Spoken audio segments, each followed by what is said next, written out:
Ok, alors, avant en toute première chose, on va déjà voir le document qu'on avait commencé à voir. On est quoi aujourd'hui? Lundi, vendredi, avant que, oui, que vous soyez obligé de vous connecter avec Ophélie. Et ensuite, on verra les questions diverses et etc. Euh, donc du coup, justement, parce que Logan m'a envoyé un devoir, et ben on va le corriger ensemble, comme ça vous verrez mes soucis d'incompréhension quand vous m'écrivez, la façon dont vous m'écrivez. Voilà. Quand on corrige les devoirs de chacun, je mets comment dire, à la vue de tout le monde, c'est pas pour pointer du doigt un tel ou un tel, hein, de la façon dont il a fait son devoir, mais c'est pour que ça soit constructif, pour que tout le monde comprenne les attentes, mes attentes en tant que prof, mais également en tant que jury. C'est-à-dire que comme je suis également jury et que j'ai été jury, je sais quelles sont nos questions, on va dire, nos questions de compréhension et d'incompréhension quand on voit vos documents ou vos façons de rédiger des choses. Et donc, moi, c'est pour comme je dis toujours, hein, c'est pour votre intérêt, plutôt que de mettre des choses qui peuvent être ambiguës ou confus, et puis qu'après ça vous demande, ben forcément on va vous demander des explications, et pourquoi tu as écrit ça comme ça, machin, on comprend pas quel est l'intérêt, ou on voit pas la pertinence de la façon dont tu l'as écrit par rapport à ce que tu as fait. Voilà, donc c'est pour éviter ce genre de piège là, hein, que je fais des corrections, on va dire collectives, pour que tout le monde puisse comprendre comment nous on réagit face à vos documents quand ils sont faits avec des erreurs et des incorrections ou des maladresses. Hein. C'est pas pour dire bah tiens lui il a bien fait ou elle a mal fait, mais voilà, c'est pour que ça soit quelque chose de constructif pour tout le monde. Hein. D'accord? Vous êtes d'accord? Oui, ok, hochez la tête, voilà, même si vous avez vos micros coupés. Ok, ça va, merci. Alors, Sherifa est maintenant là, voilà. Donc, je vais faire un nouveau partage, tac, tac. Voilà, donc on en était là. Tout le monde, ceux qui sont là présents aujourd'hui étaient là effectivement vendredi. Hein. Ouais. Oui. Donc, c'était la démarche pédagogique avec donc on est arrivé là au sommaire avec les différentes méthodes pédagogiques. Voilà, donc je continue. Donc l'analyse du mouvement, comme je vous avais expliqué, la notion d'appui. La notion d'appui est importante, notamment lorsque vous écrivez également vos chorégraphies ou vos exercices, à savoir quel est le pied qui va démarrer le mouvement. Est-ce que c'est le pied qui prend un appui ou est-ce que c'est le pied qui va directement exécuter le mouvement. Donc, un appui est une partie du corps, en principe le pied, avec le sol ou sur le step. Là, en l'occurrence, puisque les démarches pédagogiques concernent, on a commencé par le step, donc on voit, on va dire, l'application des démarches pédagogiques avec le step, mais les démarches pédagogiques sont valables pour n'importe quelle activité au niveau du fitness, que ça soit avec un cours chorégraphique sans step, si c'est du LIA, si c'est du hip-hop, si c'est du je sais pas quoi, si c'est un cours de kick and box, si c'est un cours de Les Mills, body combat, strong ou je sais pas quoi. Voilà, donc c'est exactement le même principe, quel que soit le matériel qu'on utilise ou la surface sur laquelle on évolue. Donc il y a des notions d'appui. Donc l'appui est une pression physique pour un équilibre assuré, hein, notamment pour monter sur le step. On vous demande d'avoir un appui qui soit équilibré et toujours pareil pour la sécurité, hein, les EPMSP. En fitness, tout mouvement avec un déplacement sont des successions d'appuis.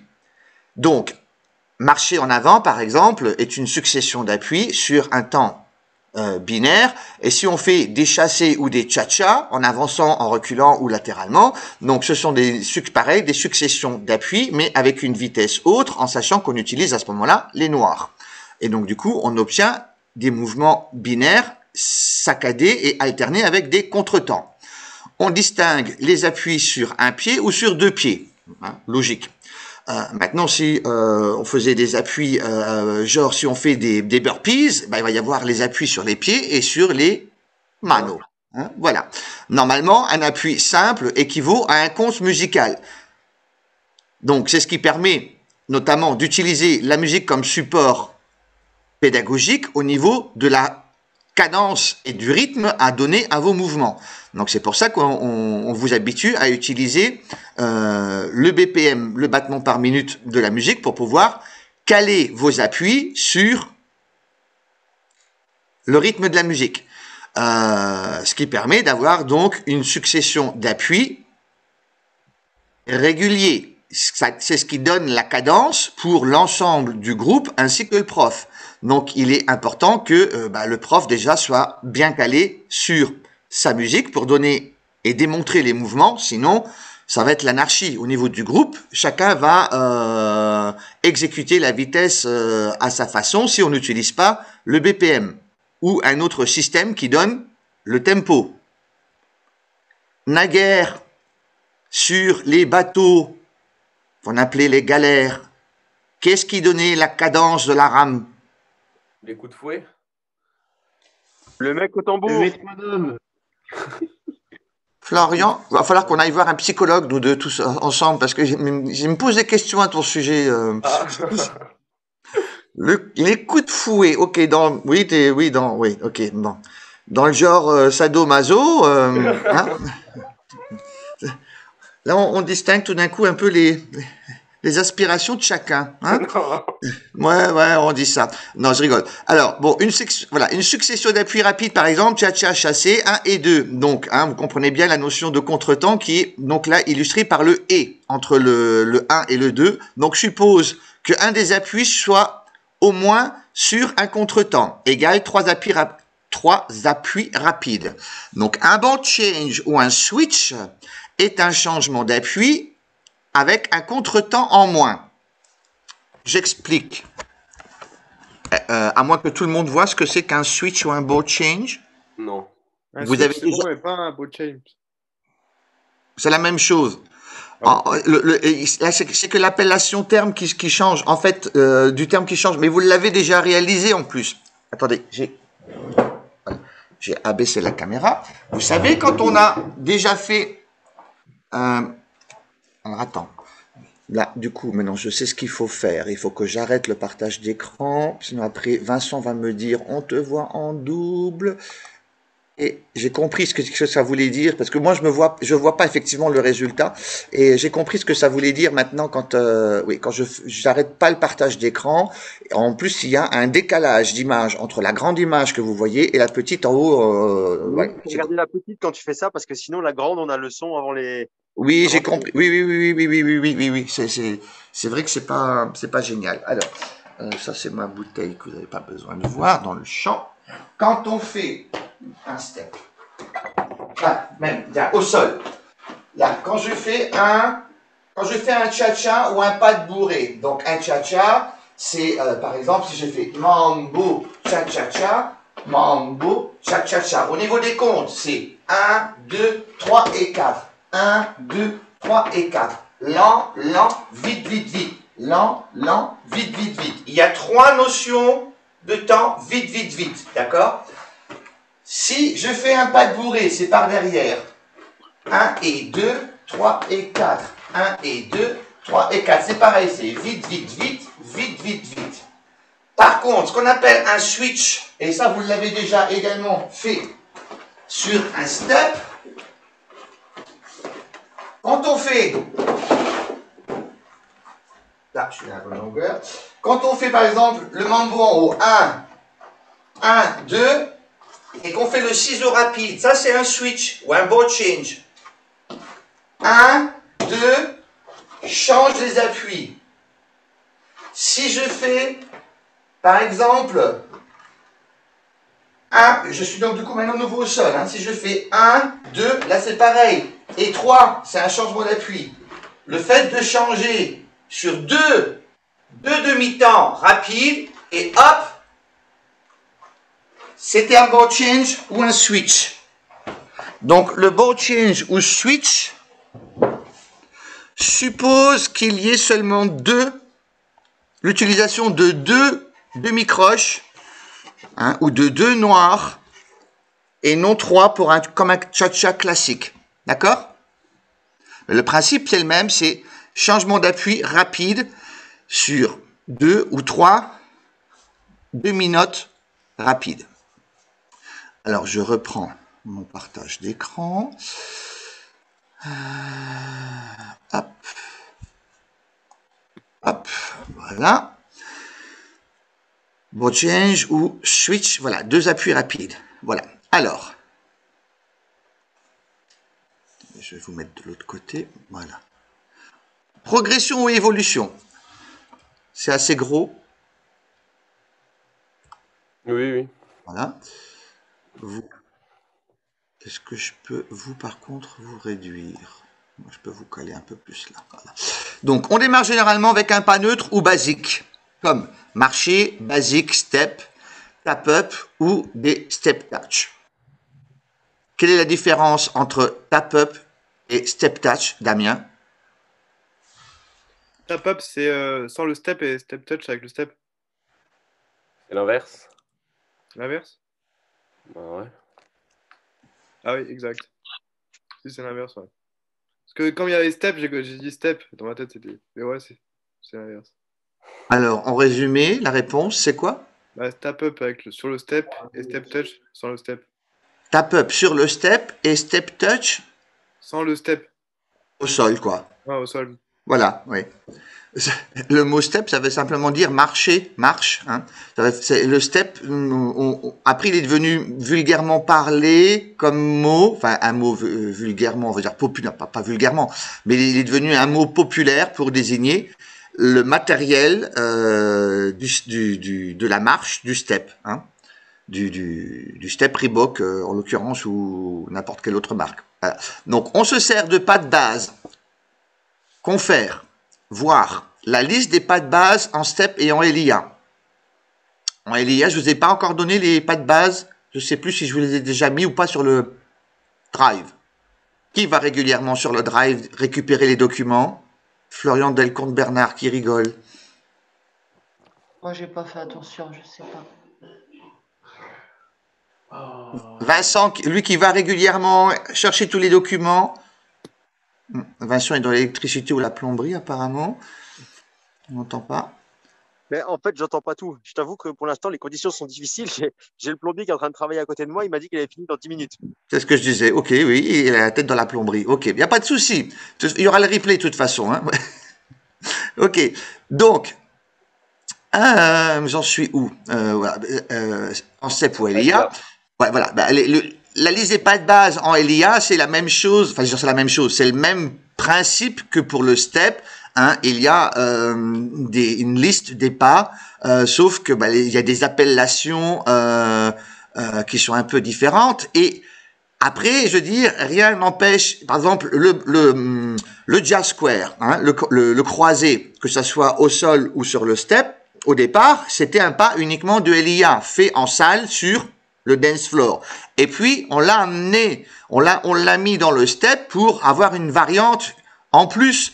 Et tout comme on peut utiliser des pas de step en LIA. Donc, à un moment donné, il y a au moins, je veux dire, 90% de chaque pas qui peuvent être interchangeables d'une activité à l'autre. On peut faire un step sans le step en disant, je vous fais la chorégraphie de mon step, mais version LIA, et avec des déplacements qui sont plus conséquents. Quand je vous ai fait le step en cercle, d'accord, vous aviez à vous déplacer d'un step à l'autre, et vous tourniez soit à l'intérieur, soit à l'extérieur du cercle, d'accord? Voilà, donc ça c'est le genre de déplacement que on a également en LIA, avec des déplacements soit latéraux, soit frontaux, avant-arrière ou latéral. Voilà. Donc là c'est pareil, ce sont des mouvements de déplacement qu'on a adaptés sur un grand cercle avec plusieurs steps, et donc voilà, ça permet d'avoir un apport de nouvelles idées avec des nouvelles contraintes de déplacement. Là, en l'occurrence,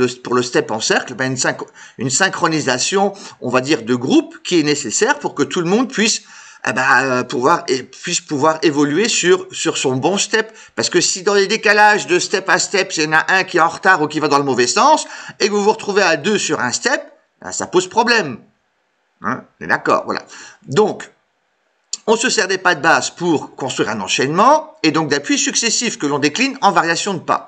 Il doit y avoir une notion d'évolution de pas. Quand on dit une notion d'évolution, comme je vous l'ai dit, c'est au niveau de votre démarche pédagogique d'apprentissage, donc pour les apprenants que vous avez face à vous, vous devez partir d'un pas de base et amener progressivement une évolution pour que les apprenants comprennent de quel mouvement de base on part, vers quelle finalité on arrive. D'accord ? Donc c'est ce qui permet d'avoir une notion d'évolution dans la progression des pas et des difficultés.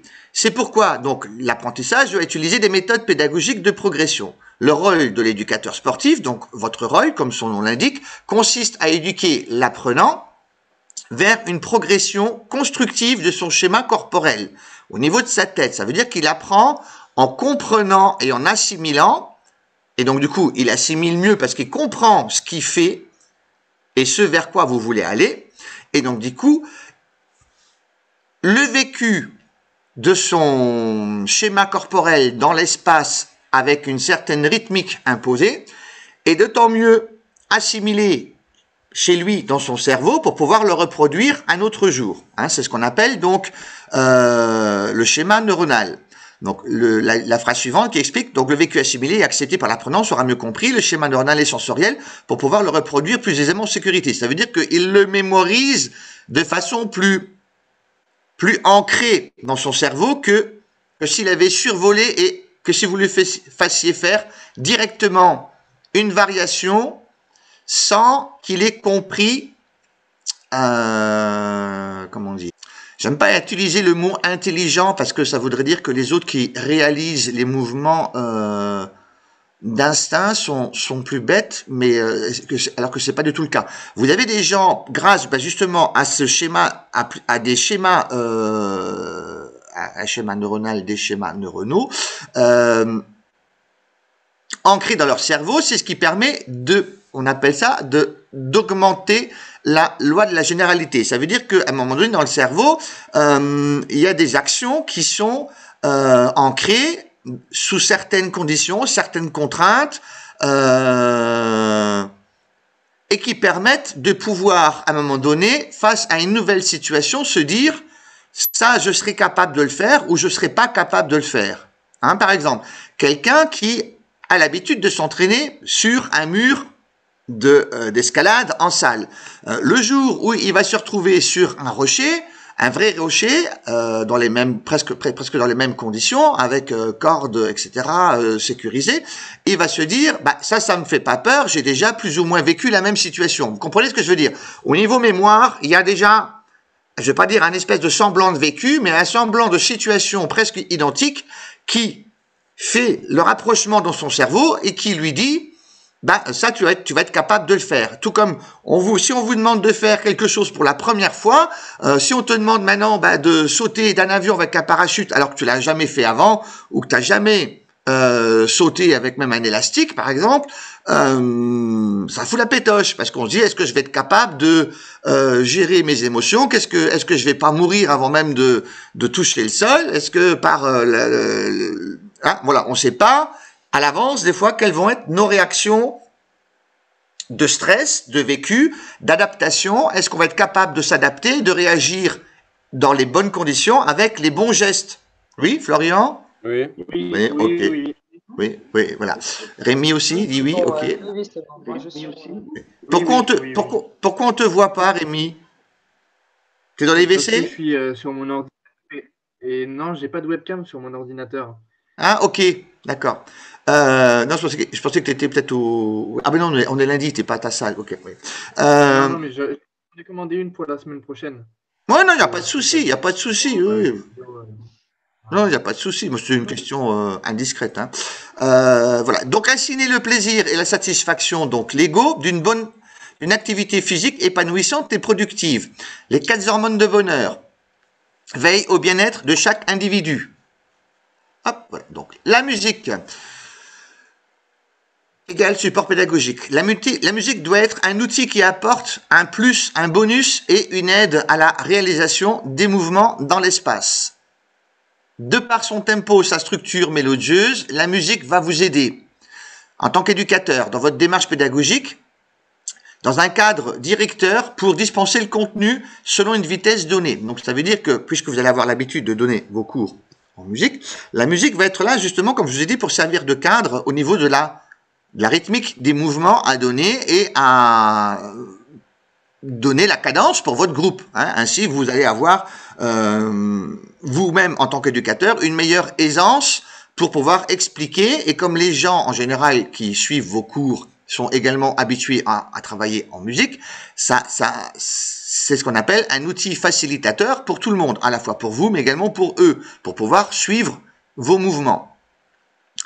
Donc l'apprenant, donc quand on dit l'apprenant, vous comprenez le mot l'apprenant, c'est donc vos clients ou les gens qui sont face à vous, ou vous actuellement en tant que stagiaire, vous êtes mes apprenants. Voilà. Donc l'apprenant, qu'est-ce que j'étais en train de dire, la musique aide l'apprenant, voilà, car la musique le conforte dans la régularité d'exécution et la cadence qui est donnée et la satisfaction d'appartenir à un groupe.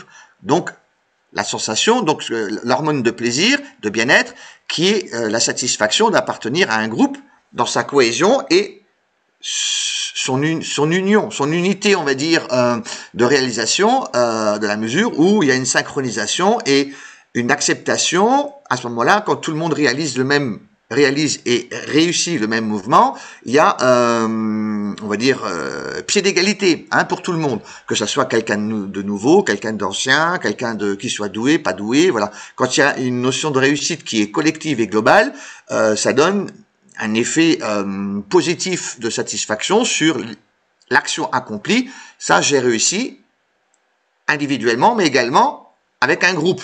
Ça renforce son ego, tout simplement. Attendez, je bois un coup de café. Donc, elle est une aide pour amener une animation de cours. Confère le document sur l'utilisation de la musique en cours collectif, et ça, il est sur le Drive, et on l'a vu récemment. Différents styles, différents tempos, égale différentes utilisations. On est d'accord que il y a des musiques, comme je vous ai expliqué, il y a des musiques qui sont plus appropriées à certaines activités. Les musiques avec un certain tempo pour réaliser le step, une musique avec un certain tempo pour réaliser des body combats, des musiques avec une certaine tonalité et un certain rythme pour exécuter des mouvements d'étirement, de stretching, de retour au calme, etc. Jusque-là, on est d'accord? Ok. Notion de carrure. Donc, vous avez compris que maintenant, les musiques étaient construites avec des notions de carrure musicale de 8x4 pour les musiques fitness, qui sont ce qu'on appelle des musiques carrées linéaires, ou des musiques au kilomètre.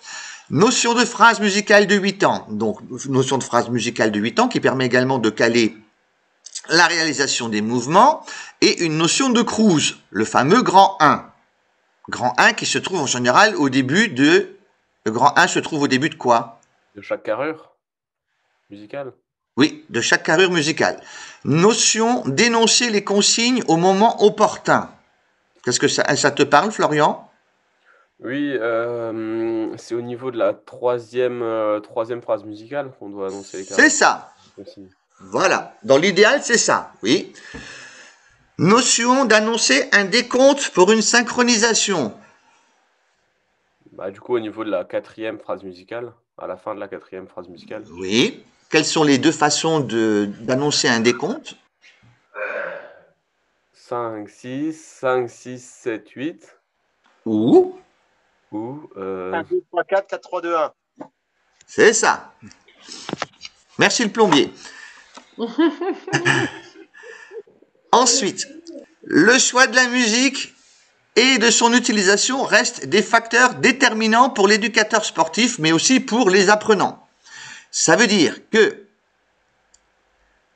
le choix des musiques que vous allez utiliser ou sur lesquelles vous allez travailler avec moi vont normalement vous développer une certaine sensibilité, une certaine émotion, Hein, j'aime pas, voilà, ça peut être à chaque fois des choses positives ou négatives. Hein, je veux dire, et comme je l'ai dit, ça, c'est quelque chose qu'on peut pas obliger et influencer ou dire à quelqu'un, tu vas aimer ma musique parce que c'est comme ça. Non, si elle aime pas, elle aime pas. Et ça peut être un frein pour la finalité éducative qui est donc la réalisation et la réussite d'un mouvement ou d'une série de mouvements sur un tempo donné. Hein, c'est comme voilà le jour où voilà en plus voilà si vous êtes un peu fatigué, mou du slip et puis en plus quand on vous met une musique qui vous plaît pas et puis qui vous parle pas à l'oreille et que je vais vous demander de réaliser un truc là-dessus, c'est sûr que ça va pas vous motiver. Hein. Voilà et donc après voilà ça peut également voilà amener un plus au niveau de l'animation et de l'amusement, au niveau de l'ambiance du groupe. Hein. Et c'est ce qui va faire également qu'après, après un cours, les gens vont vous dire ah bien, il était bien ton cours, on a bien aimé, et ta musique était super, c'est motivant, ou d'autres qui vont dire ah non moi j'ai pas aimé, il y avait peut-être trop de percus ou c'était trop fort. Là, voilà, le son aussi. Hein, là, quand on met une musique qui n'est pas assez forte ou une musique trop forte, ça peut être aussi ce qu'on appelle un parasite de la communication, dans le sens où ça peut être gênant. Si vous mettez une musique trop forte, alors du coup, qu'est-ce qui se passe? Alors non seulement ça crée un bruit, on va dire une nuisance sonore, parce que ça, en plus si en plus tu l'aimes pas la musique et je te mets la musique hyper forte, alors non seulement ça va t'agacer, mais en plus, et si tu entends pas les consignes du prof, c'est encore pire. Hein, non seulement t'aimes pas la musique, mais si en plus tu entends pas le prof et que tu entends pas ce qu'il faut faire, tu vas pas sortir de ce cours avec une animation en disant ce cours il était bien animé, je me suis amusé. D'accord, hein, tout ça paraît logique. Hein, voilà, mais donc c'est des choses qui sont à tenir compte. Damien, tu es toujours avec nous ou tu fais Candy Crush sur ton téléphone? Non, on t'entend pas, t'as le micro qui est coupé. Ok. J'écoute. Ok. Voilà. Et donc, bien sûr, tout cela reste à l'appréciation de chacun. Donc, planifier la structure de son cours. L'apprentissage d'un enchaînement de mouvements, qu'il soit musculaire ou chorégraphique. Donc, ça peut être aussi musculaire, on va dire. Je ne vais pas dire musculaire chorégraphique, mais ça peut être musculaire avec une série d'enchaînements. Tout comme quand je vous avais demandé de travailler sur les 2 mouvements en méthode pyramidale, c'était du travail musculaire, mais avec un ordre d'exécution bien précis, hein, et non pas des séries linéaires à l'infini jusqu'à l'échec musculaire. Donc l'apprentissage doit être maîtrisé au préalable par l'éducateur sportif, ça semble évident. Si vous êtes devant vos apprenants et le jury, et puis que je vous mets en tape-up, attendez, je réfléchis, là à ce moment-là, le mouvement que je devais faire après, je l'ai plus en tête, je sais plus. S'il y a des blancs, bon, ça peut arriver qu'il y ait un blanc. À ce moment-là, il faut savoir vite retomber comme les chats sur ses pattes et pouvoir improviser un autre mouvement. Je sais plus, je sais pas, si au lieu de faire des tap-up, tout d'un coup, vous les mettez en genoux alternés ou talons-fesses, c'est pas grave. Mais l'essentiel, c'est de limiter, on va dire, les fractures immobiles, hein, ou genre, si vous perdez votre pied, de reprendre rapidement le bon pied, quitte à faire marcher sur place ou marcher sur le step, ou de profiter de cet instant-là pour dire aux gens, de poser la question, est-ce que tout va bien, est-ce que ça va pas trop vite, ou est-ce que ça va pas trop lentement, est-ce que vous voulez boire un coup, voilà, bon, le temps pendant ce temps-là, pendant quelques secondes, que vous repreniez, on va dire, maîtrise de votre démarche pédagogique et de votre cours, hein, voilà, des fois, il faut savoir retomber sur ses pieds, ou comme si vous vous trompez, moi ça m'est déjà aussi par exemple arrivé, comme je vous ai déjà expliqué, quand on a un cours par exemple de step avec des mouvements qui sont des fois parfois identiques, et surtout si par exemple, alors je vous explique, par exemple en visio, il y a ça m'est encore arrivé il y a quelques mois, je sais plus si c'était avant Noël ou non, juste après Noël, c'est en janvier. En janvier, j'avais fait une vidéo pour un step débutant pour les associations, et puis dans la même journée, le soir, je donnais mon visio pour le step avancé. Et dans une des carrures du step débutant, j'avais le fameux genou twist Elvis, comme je vous l'ai appris, hein, le genou twist, machin. Et chez les avancés, j'avais le double genou, mais non pas jazz square, avec une autre variation qui devait passer normalement à l'avant du step. Et du coup, comme dans mon cerveau, comme je vous ai dit, quand on a un vécu ou un semblant de vécu qui ressemble notamment au départ, avec mes avancées, je suis parti en les amenant sur une variation de pas qui n'était pas du tout prévue au programme. Et puis tout d'un coup, en plein milieu de carrure, je me suis dit, merde, mais normalement, je devais me retrouver à l'avant du step, et là, je me retrouve pas à l'avant du step, il y a un couac. Voilà. Bon, alors du coup, j'en ai profité le temps d'une pause boisson, interlude, pour regarder ma feuille vite fait et me dire, ah oui, merde, tu t'es gouré dans ta variation, t'as pas fait la bonne variation, et donc du coup, ça va pas, non seulement je retombais pas sur le bon pied, et je retombais pas du bon côté du step. Bon, bah, à ce moment-là, il faut rectifier, ce qu'on appelle rectifier son action pédagogique. J'explique aux gens, bah, excusez-moi, me suis trompé dans l'apprentissage que je vous ai donné. Je vous ai montré une variation qui n'était pas du tout celle prévue au départ. Bon, bah, du coup, deux possibilités. Soit on dit, on efface et on recommence. Ou alors, vous gardez ce qui a été appris jusqu'à maintenant, surtout si vous passez, par exemple, beaucoup de temps dessus. Au bout de 10 minutes, si on se rend compte que merde, ça fait 10 minutes que je suis en train de leur expliquer une variation et c'est pas du tout cette variation-là que je devais leur faire. Eh ben, vous continuez sur cette variation et vous ajustez la suite de façon à ce que, si vous tombez pas sur vos pieds à la fin de la variation, vous regardez, vous connaissez vos mouvements suivants. Au lieu de faire, par exemple, deux genoux simples, ensuite, ou on fait un genou simple et un basique de façon à retomber sur un mouvement régulier ou irrégulier pour neutraliser et contrebalancer l'erreur qu'on a faite, d'accord? Voilà. Et puis ça fait, bon, du coup, un cours différent, surtout si les gens avaient déjà fait le cours d'avant. Voilà. Donc il faut savoir comme ça un peu, il faut savoir s'adapter et avoir la solution MacGyver de ce cours. Qu'est-ce qu'on fait? On perd pas son sang-froid, on continue. Ou alors, on explique avec humour, c'était un test pour voir si vous suiviez, hein, si quelqu'un va réagir que, effectivement, c'est pas le même cours que la semaine dernière. Et, c'est quoi? C'est quelqu'un qui arrive ou quelqu'un qui part? Et Oh, moi, c'est je Vincent qui se connecte. Ah, c'est Vincent qui revient. Ok, qui a changé de connexion. Ok, y a pas de souci. Voilà. Donc, l'apprentissage d'un enchaînement de musculaire, qu'il soit musculaire ou chorégraphique, doit être maîtrisé au préalable par l'éducateur sportif. Voilà, je viens d'expliquer pourquoi. Il aura pensé à préparer une planification, soit écrite, soit mentale, avec l'ancienneté de la pratique. Donc, au départ, là, comme je vous expliquais, j'essaie de vous inculquer une méthode et une organisation dans votre tête de façon à ce que vous soyez le plus opérationnel et le plus efficace possible sur le terrain. Après, avec le temps, bon, pour les examens, vous avez quand même une fiche, et Sherifa, je reviens là-dessus, je pense à toi, hein. J'ai déjà sorti mes dossiers, je suis à la recherche d'une grille de séance correctement écrite. Voilà, j'ai pas encore eu le temps d'éplucher tous mes dossiers, mais j'ai un post-it sur mon bureau et parce que la dernière fois que j'ai été donc coordinateur, c'était en 2018, et à chaque fois qu'on est coordinateur, on garde les dossiers de chaque session pour laquelle on a été responsable au cas où il y a des actions, on va dire des actions, je vais pas dire des actions de justice, mais des réclamations, et que Jeunesse et Sport peut voilà, puisque normalement tout ça a déjà été vu, alors je sais pas si je vous réexplique, en tant que coordinateur, par exemple, cette année c'est Ophélie qui est coordinatrice, on a donc l'agrément pour pouvoir ouvrir l'école de formation avec là donc je fais une parenthèse par rapport au truc qu'on est en train de faire, avec comment dire, un déroulé de cours. Et pour en revenir, et en fait c'est parce que on va y revenir aussi après, hein. On a, est-ce que moi il faut que je me voie dans ma petite fenêtre en haut, voilà.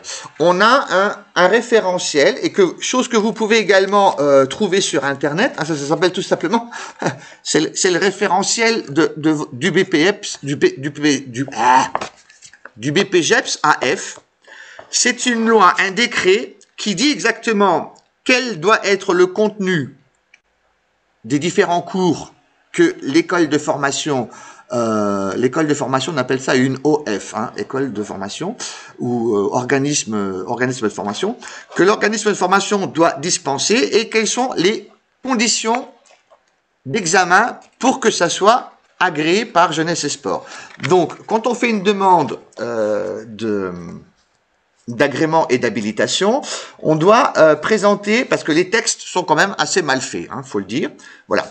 Et pour en revenir à ce que également Sherifa m'avait posé comme question, alors je ne sais plus si c'était en aparté ou en truc, donc chaque coordinateur doit dire, bah moi, d'après les textes que j'ai compris, voilà comment nos examens vont se dérouler, et on doit, donc tous les 3 mois, on passe, en tant que coordinateur pédagogique, on passe à ce qu'on appelle une commission territoriale. Ça veut dire qu'on est convoqué à Nancy, chez Jeunesse et Sport, tous les 3 mois, en fonction du programme dans lequel on est, hein, si c'est entre 2 formations, ou en plein début de formation, ou en plein cours de formation, et on doit rendre des comptes. Donc ça veut dire qu'on est suivi, hein, par Jeunesse et Sport, on est suivi et on doit justifier si, parce que par rapport au planning que vous avez eu également, hein, vous savez, on a un planning de, voilà, hein, les plannings de déroulé de cours, etc., qu'on appelle également le planning de certification, hein, planning de certification qui vous a également été donné. Voilà. Par rapport à Jeunesse et Sport, on dit, voilà, effectivement, on est dans les clous, on en est là au niveau du programme, au niveau des stagiaires, ils posent des questions, parce que vous inquiétez pas que Jeunesse et Sport s'intéresse également à vous.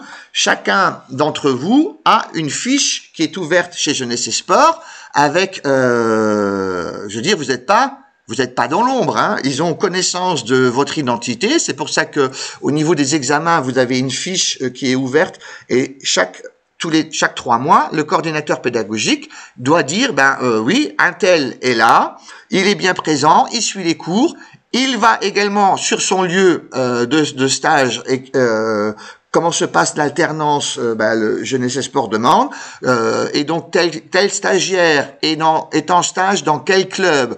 Et c'est comme ça également qu'ils font, on va dire, une traçabilité en disant, ce club-là, pour nous, il n'existe pas, ou il n'existe plus, ou bien dans ce club-là, attendez, ok, le club-là, pour nous, il est ouvert, mais il n'y a pas de prof habilité du même diplôme que ce qu'il est en train de faire. Voilà. Donc, c'est aussi une façon pour eux de garder, on va dire, une traçabilité sur les clubs qui sont ouverts, les clubs qui prennent des stagiaires, les profs qui sont actuellement dans ces clubs et qui sont vos tuteurs. Voilà, tout est tracé.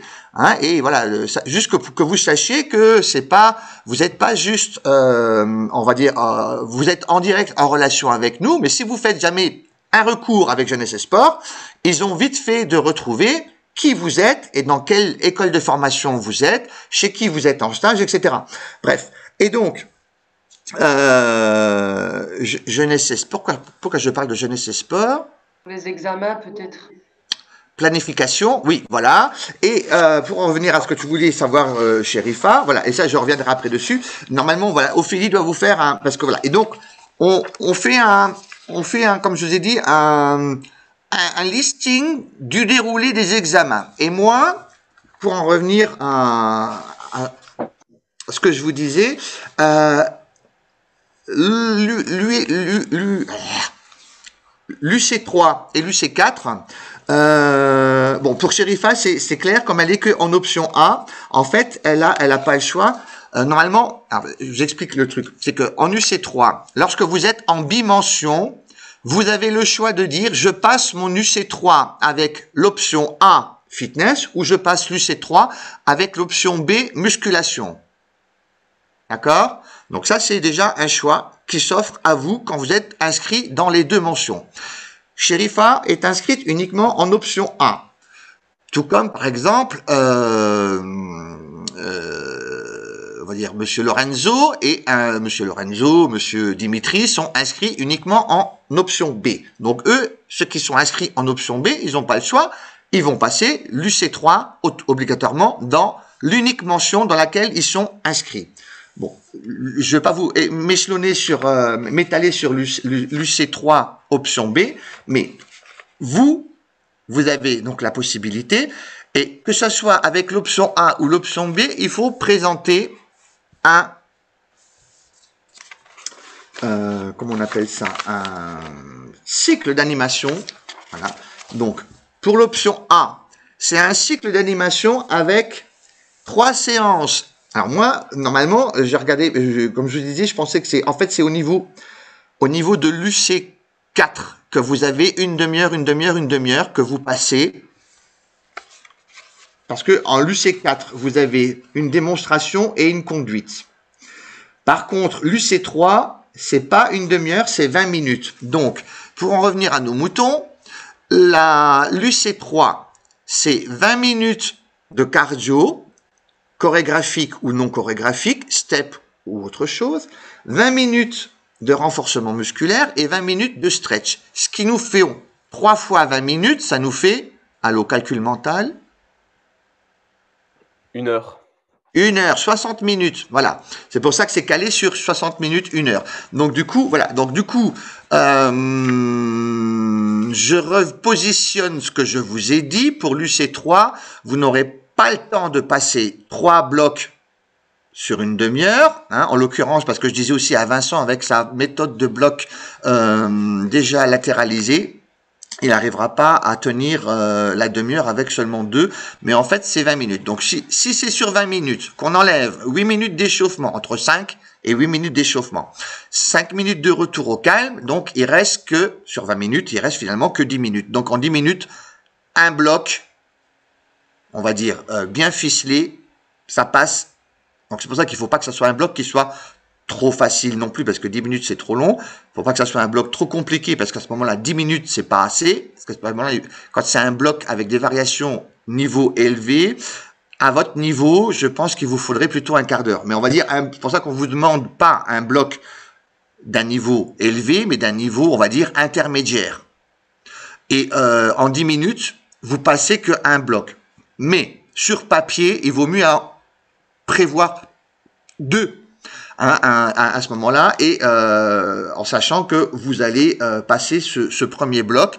Et s'il vous reste un peu de temps, le deuxième bloc, prévoyez quelque chose de simple, de linéaire, hein, parce que s'il vous reste du temps, vous pouvez pas dire j'ai fini, j'ai passé mon bloc, et puis finalement en un quart d'heure ou en 12 minutes, j'ai fait mon échauffement, mon bloc, et je fais mon retour au calme. Ça marche pas. Au niveau du timing, vous devez rester en activité. Si c'est pour l'activité du step, vous devez rester vos 20 minutes. Faut que ça soit validé.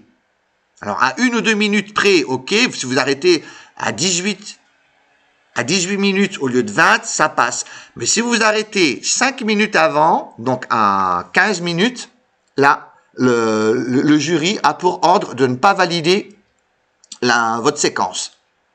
Hein, même si vous grignotez, on va dire, si vous grignotez 5 minutes sur le step et qu'après pour le renforcement musculaire ou le stretch, vous dépassez de 5 ou 10 minutes et puis globalement vous êtes largement sur votre heure, hein, ou même si vous faites 1h05, mais si vous respectez pas votre timing à 2 minutes près de 20 minutes en activité cardio et 20 minutes en activité renforcement musculaire et 20 minutes en stretch, les jurys, normalement, ont pour ordre de ne pas valider l'UC, même si vous avez tout fait correctement, simplement parce que les textes disent que l'ensemble doit faire 1 heure et l'heure doit être répartie de 20 minutes sur chaque séquence, en sachant que vous avez 3 séquences.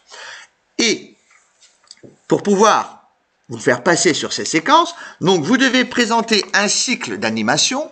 Un cycle d'animation, ça veut dire, en fait, 3 séances pour le step. 3 séances, donc, de 20 minutes. Et pour les séances de 20 minutes, il faut prévoir 2 blocs. Donc, 3 séances de 20 minutes qui sont normalement dans une planification. C'est pour ça que je parle, c'est pour ça que je percute sur le mot planification, parce que là, dans mon document, il aura pensé à préparer une planification. Et c'est à ça que je voulais en venir. Donc, vous devez normalement présenter 3 cycles de steps qui sont dans une planification. Qu'est-ce que ça veut dire? Ça veut dire que quand vous allez avoir votre entretien, votre jury va vous dire, parce que, alors je vous explique, Donc, vous devez préparer donc 3 séances de 20 minutes en step, 3 séances de 20 minutes en renforcement musculaire, qui sont dans un cycle, et 3 minutes 3 fois 20 minutes de mouvement de stretching, qui sont dans un cycle. Ça veut dire quoi? Un cycle. Quand on fait du step, on a, comme je vous ai expliqué, une évolution en principe. Moi, je garde mes chorés de step 3 semaines. Hein, avec moi dans ma salle, avec mes steps avancés, mardi, j'ai un cours de step avancé et quand je crée une chorégraphie, je tiens ma chorégraphie au moins 3 semaines de suite. Comme je vous ai déjà expliqué, la première semaine, j'aborde donc le premier bloc. En principe, on fait le premier bloc dans son intégralité avec toutes les variantes. Ensuite, j'aborde déjà mon deuxième bloc avec une bonne partie des variations. Ça dépend de la difficulté, on va dire, de la choré. Il y a certaines fois, les chorés sont assez simples, il n'y a pas trop de difficultés, les gens comprennent assez vite et il y a des fois, en 1 heure, je passe directement les 3 blocs. Sauf que je maintiens cette chorégraphie pendant 3 semaines. Ça veut dire que la semaine numéro 2, on va refaire la même chorégraphie, on va réviser. Mais à un moment donné, il faut que j'amène aussi des variations. Parce que sinon, les gens savent à l'avance le déroulé de ma démarche pédagogique et la finalité des mouvements. Et ils vont me dire, mais pourquoi maintenant qu'on connaît la chorégraphie, pourquoi on ne fait pas tout de suite la variation finale? Ça m'est déjà arrivé. Des gens qui me disent, mais on sait que, par exemple, quand tu commences à faire tes genoux twist, machin, et on sait que tu vas terminer par genoux twist et le jazz square, etc. Pourquoi on ne le fait pas directement? Si on le fait directement, qu'est-ce qui se passe? Au bout d'un quart d'heure, on a fait les 3 blocs dans leur intégralité. Et qu'est-ce que je fais les 3 autres quarts d'heure? On peut pas inventer 5 ou 6 autres blocs de 32 temps à passer sur 3 quarts d'heure. Je veux dire, on peut pas demander après aux gens de mémoriser. En fin de cours, tu dois normalement refaire faire depuis le début du cours l'intégralité de tes blocs. Je vous mets au défi de mémoriser dans vos têtes 6 blocs de step, un à la suite de l'autre. Et de me faire le cours sur 1 heure. Hein, Florian? Ouais. Voilà. C'est pour ça qu'on se contente de 2 à 3 blocs et après on joue sur des variations. Alors les variations, comme je vous ai dit, soit passer devant et donc du coup tout recommencer pied gauche de dos sans le repère du modèle. Voilà, ce sont des difficultés. Ou faire du cross-phasing au niveau des blocs, alterner bloc 1, pied droit, bloc 2, pied gauche, bloc 3, pied droit, bloc 1, pied gauche, bloc 2, pied droit, bloc 3, pied gauche. Voilà, des choses qui permettent d'amener des difficultés supplémentaires. Donc, ce qu'on vous demande, c'est une planification, donc sur 3 semaines, ça peut être 3 semaines ou 3 mois, et on va vous dire, et donc, avant l'examen, pour rassurer Sherifa, parce que c'est là où elle me posait la question, donc, vous avez 3 cycles de step qui doivent normalement se suivre avec une difficulté. 3 cycles de renforcement musculaire, et dans les cycles, quand je dis 3 cycles, pardon, c'est un cycle de 3 séquences. Et dans les séquences, par exemple, de renforcement musculaire, pareil, il doit y avoir une notion d'évolution. C'est-à-dire que ça peut être une augmentation, soit de la série dans le nombre de répétitions, une augmentation dans le poids, c'est-à-dire, genre, si vous travaillez avec du lest, par exemple, je sais pas, je dis n'importe quoi, par exemple des pectoraux ou du biceps avec des haltères de 2 kilos, et en deuxième séquence, donc ça veut dire la deuxième semaine, on va lire comme ça, hein, pour exemple, chaque séquence correspond à une semaine. Donc vous faites un cycle de step sur 3 semaines, ça veut dire qu'il va y avoir 3 séquences de step. Même si les mouvements sont presque écrits à l'identique, dans la colonne observation de votre grille de séance, il doit y avoir une notion d'évolution qui change quelque chose par rapport à la semaine d'avant. Pareil pour le renforcement musculaire. Genre, si la première semaine, j'ai fait du biceps à 2 kg avec des haltères de 2 kg, la deuxième et troisième semaine, je vais passer sur 2,5 kg ou 3 kg. Ou, à ce moment-là, passer sur au lieu de faire des pectoraux avec des biceps, première semaine, qu'est-ce que je dis? Des pectoraux avec des biceps. Des pectoraux avec des haltères. Première semaine, je fais des pectoraux avec une barre et des poids, hein, genre comme les barres de body pump. Semaine 2 et semaine 3, je fais les pompes directement au sol, au poids de corps. Vous voyez la notion de progression dans la difficulté du mouvement, oui ou non? Oui. Voilà. Ou genre, la première semaine, je fais des squats au poids de corps, et semaine numéro 2, semaine numéro 3, je fais des squats avec une barre et du lest. Hein, ou je reste plus longtemps avec des postures d'isométrie, ou je travaille plus sur de la pliométrie avec voilà. Il faut qu'il y ait, vous voyez ce que je veux dire, à chaque fois, une variation d'une séquence à l'autre. Alors, vous pouvez ou pas reprendre l'intégralité de vos mouvements, genre la première séquence en renforcement musculaire. Mais vous inquiétez pas, tout ça, on va encore le revoir en détail, hein, pour que vous soyez calés, mais que vous sachiez déjà un peu à l'avance vers quoi et pourquoi on vous emmène dans certains schémas de cours et de préparation de cours. C'est pour que au moment où vous allez devoir présenter vos séquences vos cycles de séquences de mouvements, que ce soit pour le step, le renforcement musculaire et le stretch, que vous soyez pas pris au dépourvu de dire, ah, mais attendez, je savais pas que ça allait se présenter comme ça, ou qu'il fallait qu'il y ait une continuité et une suite dans les séquences, parce que vous allez devoir tirer au sort. Donc, comme je vous ai dit, il y a 3 séquences de step, 3 séquences de renforcement musculaire, 3 séquences de stretching. Une semaine avant votre passage à l'examen, donc vous connaissez vos séquences. C'est vous qui les avez faites et normalement que vous avez dû les mettre en pratique dans vos lieux de stage. D'accord? Alors, même si c'est pas quelque chose que vous avez fait récemment, alors, je dis n'importe quoi. Imaginons que vous allez passer votre premier examen en septembre. Si vous allez passer l'UC3 en septembre, ce qui n'est peut-être pas du tout le cas, je sais plus, je vais pas regarder votre planning, on s'en fout. Bref. Et qu'en fait, les séquences, vous les aviez faites, je sais pas moi, en juillet, août, puis vous dites, ah merde, ça remonte quand même à 2 mois, je m'en rappelle plus. Ben, de toute façon, un mois, une semaine, voire, je crois que c'est 1 ou 2 semaines avant l'examen, vous tirez au sort séquence 1 ou séquence 2 ou séquence 3 de votre step, votre renforcement musculaire et de votre stretch. Donc, vous avez 1 semaine pour réviser votre truc. Hein, c'est quelque chose que vous aurez préparé vous, que vous l'aurez déjà enseigné sur votre lieu de stage et on vous prend pas au dépourvu le jour même de l'examen. Un Jeunesse et Sport n'est pas cinglé non plus. Hein. Le but, c'est pas de vous coincer ou de vous mettre dans l'embarras. Donc, 1 semaine, 10 jours avant, vous tirez au sort. Et vous savez sur quelle séquence vous allez tomber et vous allez avoir largement le temps de réviser votre séquence, hein, et de vous entraîner à la maison, etc. Et le jour de l'examen, vous avez 1 quart d'heure. Alors par contre, là, le jour de l'examen, vous n'avez pas droit à votre support pédagogique, mais vous avez 1 quart d'heure pour vous préparer et préparer votre salle et votre matériel. C'est-à-dire qu'on n'a pas le droit à une petite fiche mémoire si on... Non. Pour l'UC4, oui, mais pas pour l'UC3. D'accord. Voilà. Pour l'UC4... Reviens, Pascal, je vais aux toilettes. Oui, vas-y. Pour l'UC4, c'est à peu près le même mode de fonctionnement. Donc, sur les cycles de 3 séquences, vous avez, pour ceux qui sont, donc par exemple, Sherifa, elle va tirer au sort 1, 2 ou 3. Et donc, si elle passe sur, on va dire, le numéro 3 pour l'UC3, à l'UC4, elle ne pourra que passer sur le 1 ou le 2. Donc, ça va rester tes séquences. Et tu vois ce que je veux dire? Et donc là, à ce moment-là, tu vas arriver et tu vas pouvoir, donc là, tu as 40 minutes de préparation où tu peux te remettre sur papier ton cours, que tu as en tête avec des précisions, qu'est-ce que je dois dire, ce à quoi je dois faire attention, etc.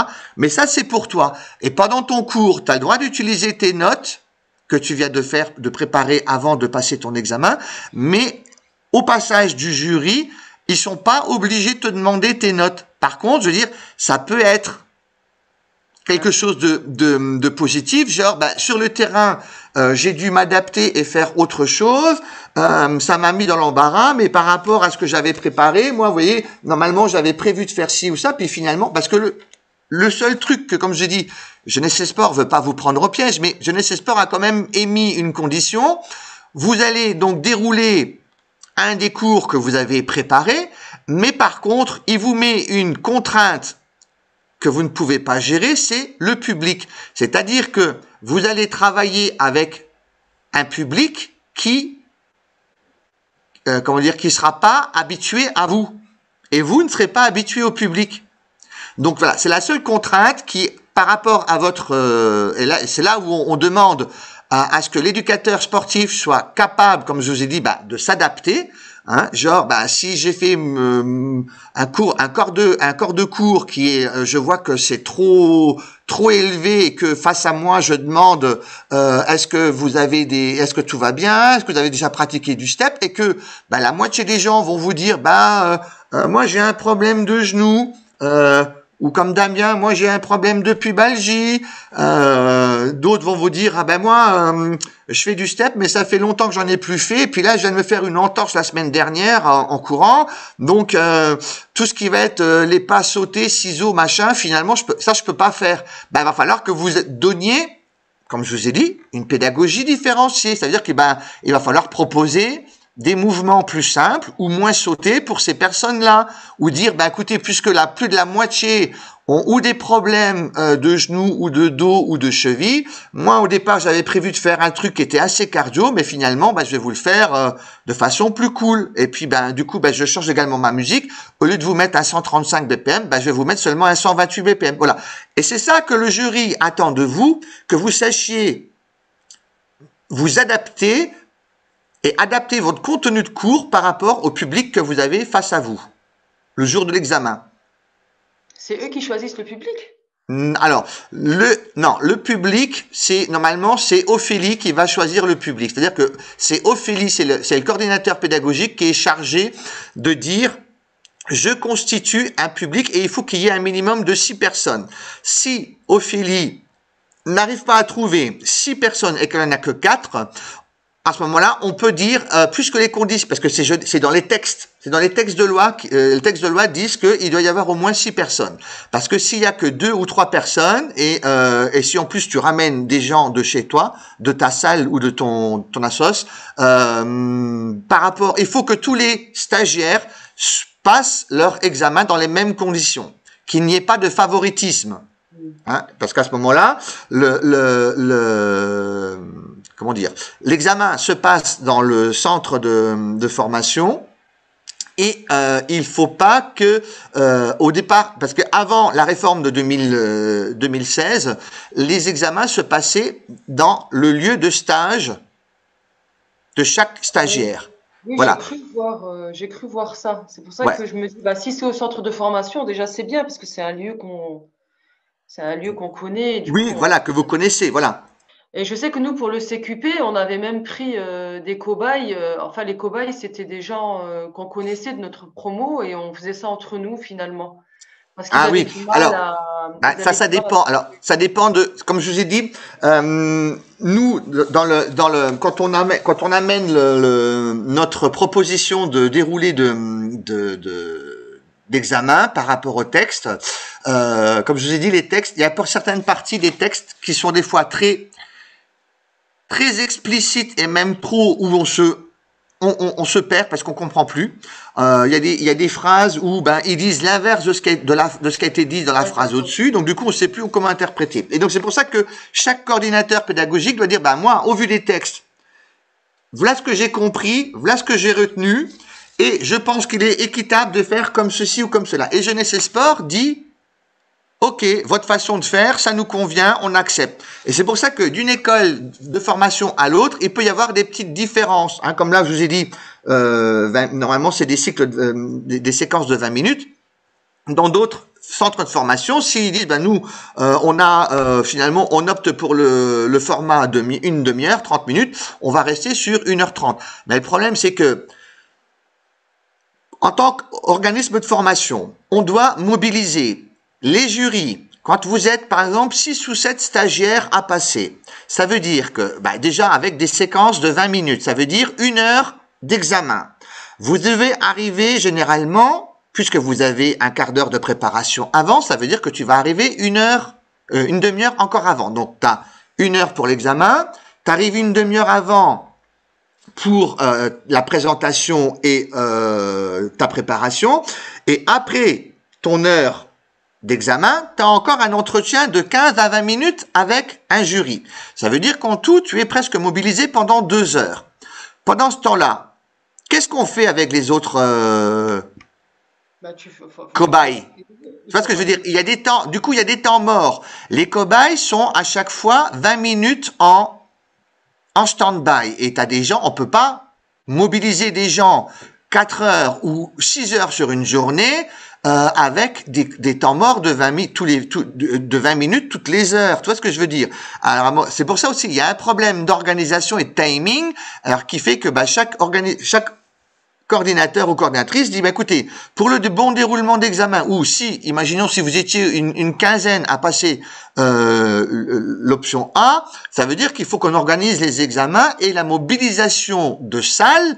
Là, en l'occurrence, quand on est à un centre de formation qui utilisons un club de sport, ça veut dire que le club de sport doit nous donner l'intégralité de l'usage de sa salle de cours, du matin au soir, etc., pour pouvoir, et puis les jurys aussi, les jurys sont pas forcément disponibles tout le temps du matin au soir, voilà. Donc ça demande un problème de logistique et d'organisation qui font que on essaye de faire au mieux pour tout le monde, et ça Jeunesse et Sport comprennent. Parce que le problème c'est que ceux qui ont pondu les textes, ce sont des bureaucrates de chez Jeunesse et Sport.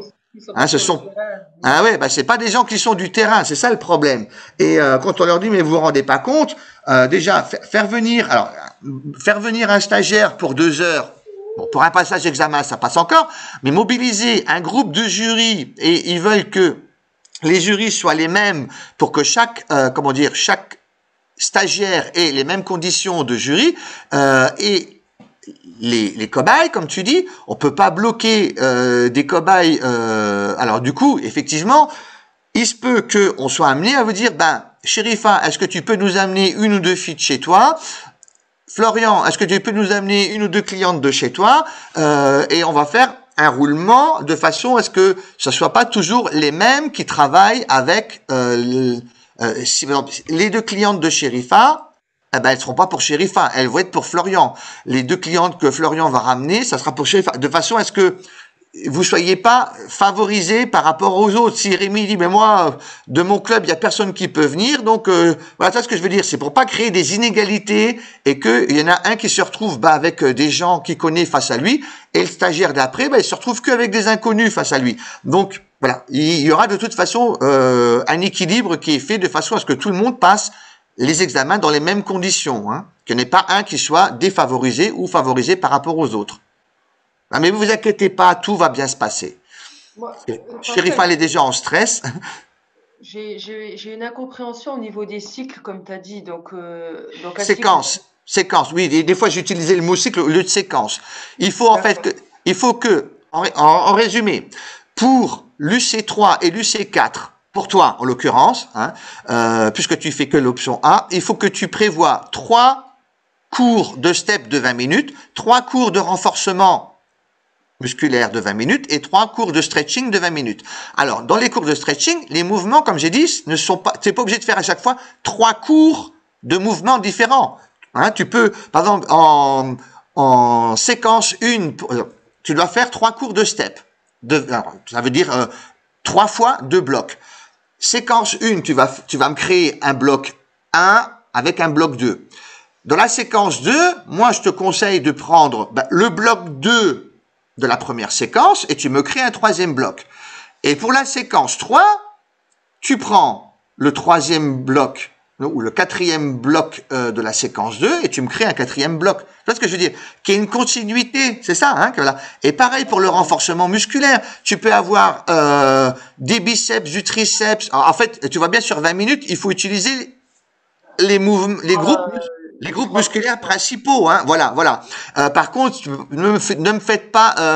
Alors, si ça peut être aussi, parce qu'après, ça peut être, une explication, genre,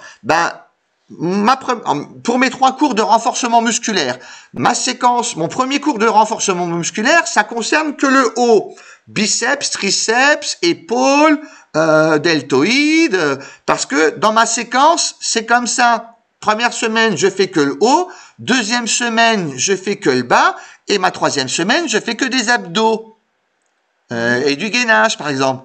Voilà. Après, au moment du jury, le jury, de toute façon, puisque c'est pour ça qu'on vous dit, vous devez tirer une semaine avant le numéro de séquence sur lequel que vous allez passer en examen, parce que le jury doit également recevoir une semaine avant votre examen un double de votre cours sur lequel vous allez passer. Et donc, on prend des notes. Ah bah tiens, elle va faire ci, elle va faire ça.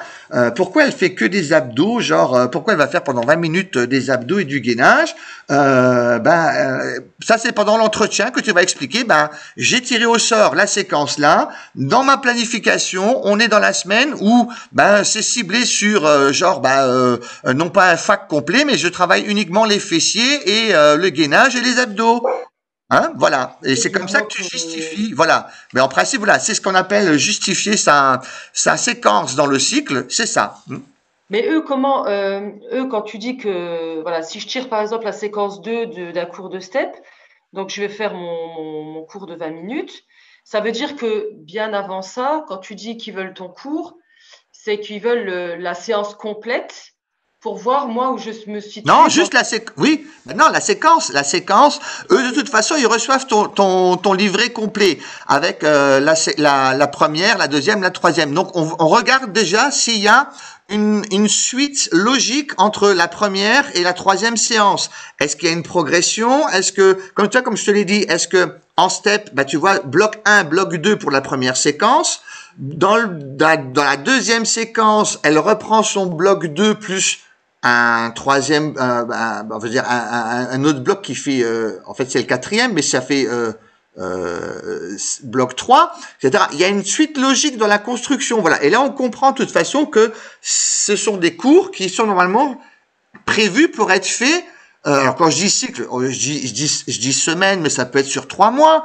Ça veut dire chacun a le droit de faire sa planification comme il veut. Une planification en club n'est pas souvent la même qu'une planification en association. Tu vois ce que je veux dire? C'est là, de ce côté-là, on vous dira pas, tiens, pourquoi toi tu tiens des cycles de comme moi je vous ai dit, moi je tiens mes cycles de 3 semaines pour un step où je garde la même choré, mais je change mes démarches pédagogiques, j'amène des variations, les pas de base sont les mêmes, mais après les variations, elles sont abouties ou pas abouties complètement. Voilà, il peut y avoir pas grand chose comme changement et comme progression, mais il faut quand même faut pas me mettre 3 fois le même cours à l'identique avec les mêmes observations et les mêmes contraintes de réalisation.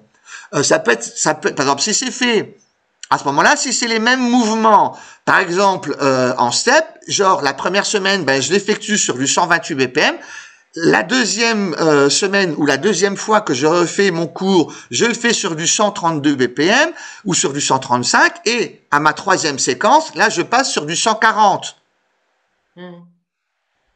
Par exemple, Vincent, qui veut nous faire un step à la façon fil, si c'est ça, genre la première semaine, j'utilise une musique à 128 BPM pour faire d'abord travailler surtout la technique du mouvement, et la troisième séquence, je mets une musique de 135 à 140 pour surtout travailler le côté cardio. Voilà, ça peut être l'objectif de chaque séquence peut être différent. Soit on vise l'apprentissage technique, soit on vise l'ajustement ou la performance dans l'endurance ou la performance dans la résistance. Ça serait peut-être même le plus facile, l'option-là, Pascal.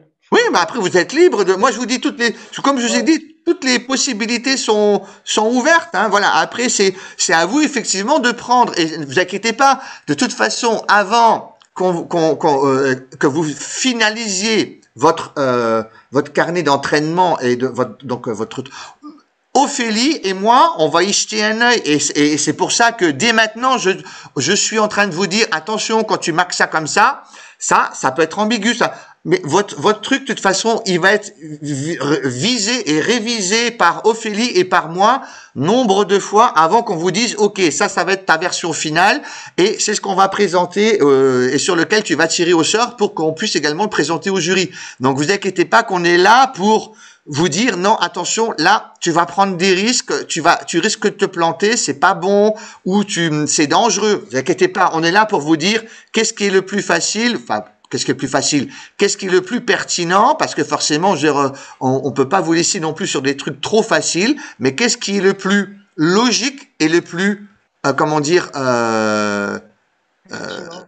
pertinent par rapport à la réalité, hein, parce qu'il faut que ça reste quand même réalisable par rapport à la réalité, et en sachant, comme je vous ai dit, que par rapport aussi au public, Ophélie, en tant que coordinatrice, elle doit également le valider, et puis vous devez en plus le passer. Donc c'est pour ça que faire des essais dans vos clubs, c'est aussi ce qui va vous permettre de dire, par rapport à un public, on va dire lambda, effectivement ça peut passer, ou ça passera pas, ou là je risque d'être court, c'est trop facile, les gens au bout de 10 minutes finalement ils ont tout compris, et va falloir que je trouve d'autres choses à proposer parce que j'aurai pas assez de matière à présenter sur mon corps de cours. Voilà, donc vous inquiétez pas que tout ça va être verrouillé, révisé, revu et revu de long en large, et en vous disant ça tu peux pas, ça je te conseille de le faire, ça je te conseille pas de le faire, de façon à ce que vous preniez pas de risques inutiles, vous inquiétez pas.